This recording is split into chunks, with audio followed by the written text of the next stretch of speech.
என்ன cricket fans, நம்ம டிவில பாக்குற மாதிரி சம்டைம்ஸ் கிரிக்கெட் அவ்வளவு ஈஸி இல்லைங்க. நேற்று விளையாடின முகேஷ் சௌத்ரி 2 நாள் முன்னாடி தான் அவரோட அம்மாவை இழந்திருக்காரு. இங்கிருந்து கிளம்பி போய் அம்மாவோட முகத்தை மட்டும் பார்த்துட்டு மனசுல வலியோட அடுத்த நாளே திரும்ப வராரு. இந்த டீம்ல அவரோட தேவை இருக்குன்னு புரிஞ்சுக்கிட்டு அந்த வலியை மறைச்சு ஆடவும் செய்யறாரு.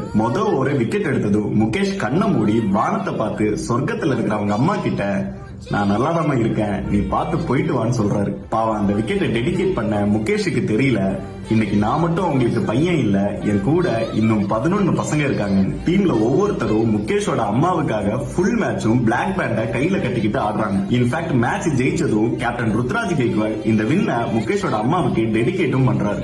2 நாள் முன்னாடி அம்மாவோட முகத்தை மட்டும் பார்த்துட்டு திரும்ப இந்த டீமுக்கு வந்த முகேஷுக்கு அவர் கூட நின்னு பேக் பண்ண இங்க ஒரு பெரிய ஃபேமிலியே இருக்கு. அதுதான் ப்ரோ சிஎஸ்கே. இதுக்காக மட்டும்தான் ஒவ்வொரு பிளேயரும் இந்த பிரான்சைஸ ஃபேமிலியா எடுத்துக்கிறாங்க. ஒரு சிஎஸ்கே ஃபேனா நானும் இந்த லாஸ்ல பங்கெடுத்துக்கிறேன். முடிஞ்சா நீங்களும் ஒரு பிளாக் ஹார்ட்ட கமெண்ட்ல போடுங்க. ஏன் சொல்றேன்னா, இந்த முகேஷ் சௌத்ரி ஒரு பிளேயர் மட்டும் இல்ல, ஹீஸ் எ ஃபைட்டர்.